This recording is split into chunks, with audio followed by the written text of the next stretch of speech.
चलिए आज भारत के इतिहास के एक ऐसे हीरो की कहानी जानते हैं जिन्होंने ये साबित कर दिया कि उम्र तो बस एक नंबर है। ये कहानी है जगदीशपुर के शेर वीर कुंवर सिंह की। कहानी की शुरुआत होती है एक ऐसे पल से जहां एक 80 साल के योद्धा के सामने एक नामुमकिन फैसला है। जरा सोचिए, गंगा नदी का किनारा है, बाह में अंग्रेजों की एक गोली धसी हुई है और जहर के पूरे शरीर में फैलने का खतरा है।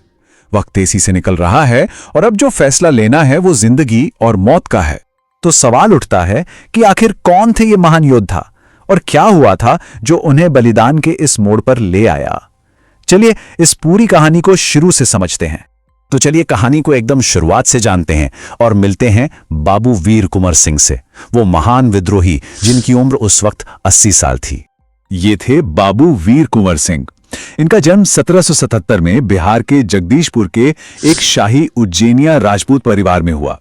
एक ऐसे शासक जो अपनी जमीन और अपने लोगों से बहुत गहराई से जुड़े हुए थे, और जानते हैं यही जुड़ाव आगे चल के उनकी सबसे बड़ी ताकत बनने वाला था।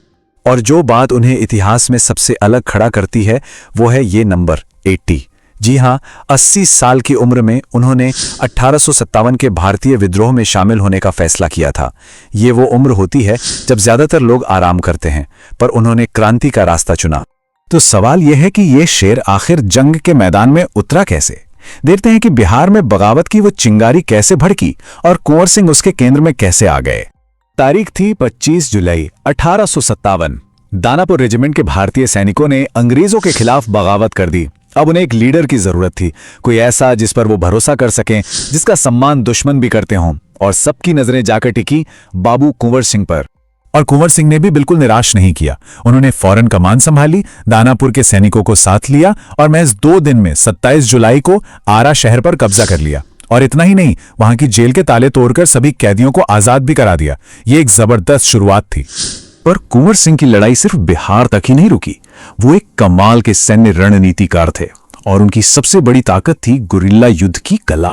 तो ये गुरिल्ला युद्ध आखिर है क्या? देखिए, इसे ऐसे समझिए, ये छापामार लड़ाई का एक तरीका है जहां छोटे छोटे और फुर्तीले लड़ाकू दल एक बहुत बड़ी सेना पर अचानक से हमला करते हैं, उन्हें नुकसान पहुंचाते हैं और इससे पहले कि दुश्मन संभल पाए वो गायब हो जाते हैं।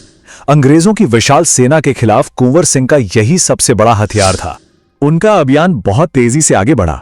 जुलाई 1857 में आरा की जीत से शुरुआत हुई, फिर उन्होंने कानपुर में नाना साहब की मदद की और उसके बाद उत्तर प्रदेश के आजमगढ़ और बलिया में भी अंग्रेजों को हराया। उनका विजय रथ करीब 1 साल तक लगातार चलता रहा। और अब कहानी घूमकर वापस उसी पल पर आ जाती है जहां से हमने इसे शुरू किया था। अप्रैल 1858। कुंवर सिंह अपनी मातृभूमि जगदीशपुर लौट रहे थे, लेकिन गंगा के किनारे उनका आखिरी और सबसे बड़ा इम्तिहान इंतजार कर रहा था।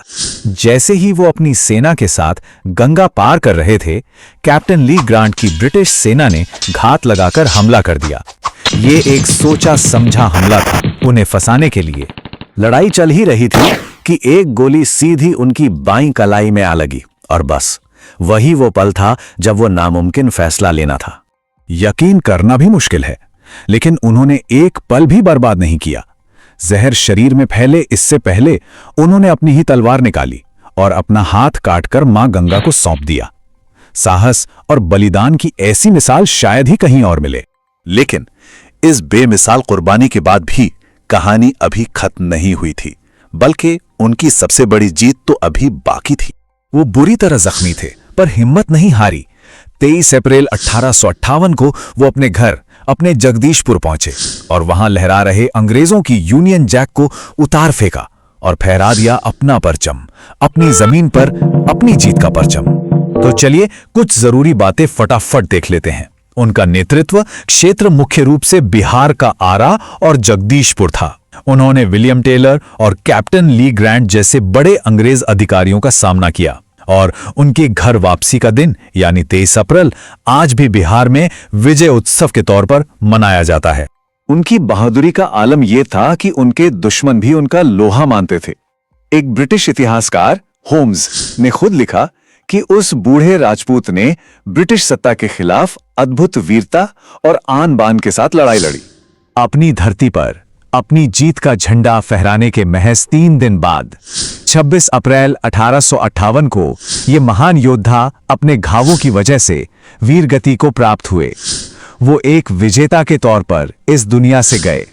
और ये कहानी हमें एक बहुत बड़े सवाल के साथ छोड़ जाती है कि 80 साल की उम्र में किसी एक इंसान का ऐसा जज्बा और ऐसा अटूट संकल्प हिम्मत और साहस की सारी परिभाषाओं को किस तरह से बदल देता है, ये सोचने वाली बात है।